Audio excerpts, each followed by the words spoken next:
நம்மளால் அந்த அளவுக்கு சுதந்திரமாக இருக்க முடியல அப்படிங்கிறதுனால நம்ம வந்து அவங்களுடைய அரசியல் அமைப்பு சட்டத்தை தான் நம்ம பயன்படுத்திக்கிட்டு இருந்தோம். அதுக்காக நமக்காகவே வந்து டாக்டர் அம்பேத்கர் அவர்களால் இயற்றப்பட்டது தான் இந்த அரசியலமைப்பு சட்டம். வந்து எப்போ இயற்றப்பட்டாங்க அப்படின்னாக்க நவம்பர் 26, 1949 பண்ணிட்டாங்க. இருந்தாலும் இந்த தினத்தில் தான் அதை நம்ம வெளியிடணும், இந்த தினத்தில் முதல்ல இருந்து தான் அதை கொண்டாடணும், நம்ம அந்த சட்டத்தை கையில் எடுத்துக்கணும் அப்படிங்கிறத வந்து உருவாக்குனது தான் ஜனவரி 26, 1950. ஸோ இந்த வருடம் எத்தனாவது வருடம் அப்படின்னு பார்த்தீங்கன்னா 76வது குடியரசு தின விழா.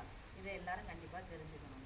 அடுத்து பார்த்தீங்க அப்படின்னாக்கா நம்ம வந்து இந்தியா வந்து எந்த அளவுக்கு முன்னேறி இருக்குது அப்படிங்கிறத பாருங்கள். அந்த காலத்தில் எப்படி இருந்தது, சில பேர் வீட்டில் தாத்தாலாம் கூட இருக்கலாம், அந்த இதில் பங்கேற்றவர்கள்லாம் கூட இருக்கலாம், யார் வீட்லையாவது ஒருத்தர் 2 பேர் இருக்கலாம், நிறைய பேர் இருக்காங்க இன்னமும். அந்த அளவுக்கு இது இப்போலாம் நம்ம யாரும் ஹெல்த்தியாக இல்லை. என்ன காரணம் இருக்குது? 100 வயசு, 105 வயசு, 110 வயசுலலாம் ஹெல்த்தியாக இன்னமும் ஒரு சில இடங்கள்ல இருக்கிறாங்க. பேப்பர்லலாம் கூட படிச்சுருக்கீங்க. என்ன காரணம் இருக்குது? நம்மளுடைய உணவு பழக்கங்கள் நம்மளுடைய விவசாயமெல்லாம் கொஞ்சம் கொஞ்சமாக அழிஞ்சிக்கிட்டே வருது. அதெல்லாம் நம்ம அழிக்கக்கூடாது. நம்மளுடைய இதிலே நம்மளுடைய கொடியினுடைய சின்னம் என்னன்னு தெரியுமா? ஆரஞ்சு, வெள்ளை, பச்சை. ஆரஞ்சு எதை குறிக்குது? காவி நிறம் எதை குறிக்குது? தியாகத்தை குறிக்குது. வெள்ளை நிறம் எதை குறிக்குது? சமாதானத்தை குறிக்குது. பச்சை நிறம் எதை குறிக்கிறது?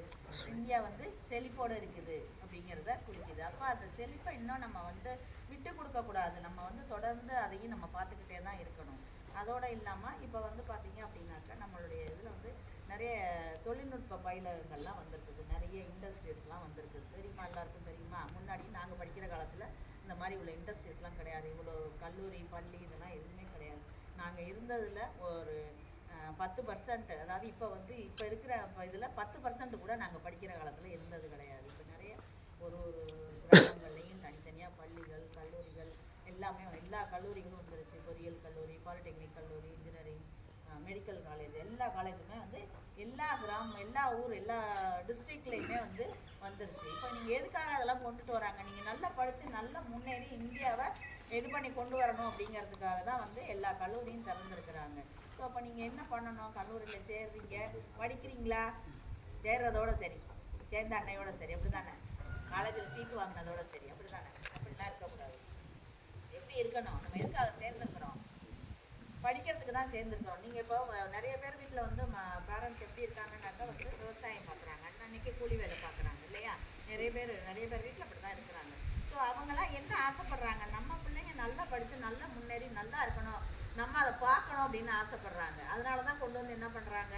காலேஜில் சேர்க்குறாங்க. அப்போ நம்மளும் அதுக்கு தகுந்த மாதிரி படித்து முன்னேறி இது பண்ணணும். இப்போ பார்த்தீங்கன்னா நம்மளுடைய தொழில்நுட்பம் நல்லா பெருகிட்டே இருக்குது. இப்போ லேட்டஸ்ட்டாக என்ன டெக்னாலஜி வந்துருக்குன்னு யாருக்காவது தெரியுமா? எல்லா டிபார்ட்மெண்ட் ஸ்டூடெண்ட்ஸ் இருக்கீங்களா? நம்ம இதில் வந்து அமைப்பியல் துறை இருக்குது, இயந்திரவியல் துறை இருக்குது, அடுத்து வந்து மின்னியல் மற்றும் மின்னணுவியல் துறை இருக்குது, மின்னணுவியல் மற்றும் தொடர்பியல் துறை இருக்குது, கணினி துறை இருக்குது. எல்லா இதுவுமே வந்து முன்னேறி இருக்குதா? எல்லா துறையும் முன்னேறி இருக்குதா? சொல்லுங்கள், நீங்கள் சொல்லுங்கள், உங்களுக்கு தெரிஞ்சதை சொல்லுங்கள். எல்லா துறையும் முன்னேறி இருக்குதா? எல்லா துறை மாணவர்கள் இருக்கீங்க தானே? எல்லா துறையும் அந்தந்த துறையில் முன்னேறிக்கிட்டு தான்ப்பா இருக்குது. எந்த துறையும் வந்து நலிவடையில்லை, எல்லா துறையும் முன்னேறிக்கிட்டு தான் இருக்குது. எல்லா துறையிலையும் வந்து நிறைய இண்டஸ்ட்ரீஸ் ஓப்பன் பண்ணியிருக்கிறாங்க. அதுக்கெல்லாம் வந்து நம்மளே தான் நிறைய தயார் பண்ணுறோம். ப்ரொடக்ஷன் வந்து நம்மளே தான் பண்ணுறோம். இந்தியா வந்து மற்றவங்கள்ட்ட எல்லாமே வாங்குறது கிடையாது. நம்மளால் நிறைய ப்ரொடக்ஷன் பண்ண முடியும். உங்களை போல் இளைஞர்களால் முடியும். நம்ம எல்லாமே வந்து ஒருத்தங்கள்ட்ட கை நீட்டி நம்ம காசு கொடுத்து நம்ம வாங்கணுங்கிற அவசியம் கிடையாது. நம்மளாவே எல்லாமே தயாரிக்க முடியும். இப்போ பாருங்கள், எல்லார் கையிலையும் மொபைல் இருக்குது. மொபைல் இல்லாமல் தூங்குறீங்களா? தலைமாட்டில் வச்சுட்டு தான் பாட்டு போட்டு தான் தூங்குறீங்க இல்லையா? மொபைல் எங்கேருந்து வாங்குறீங்க? நம்மளால தயாரிச்சிருக்குதா?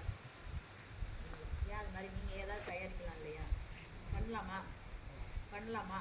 இனி நம்ம பண்ணுறோம். உங்களுடைய இளைஞர் சமுதாயம் தான் அதை செஞ்சு இந்தியாவை இன்னும் மேலே உயர்த்தணும்.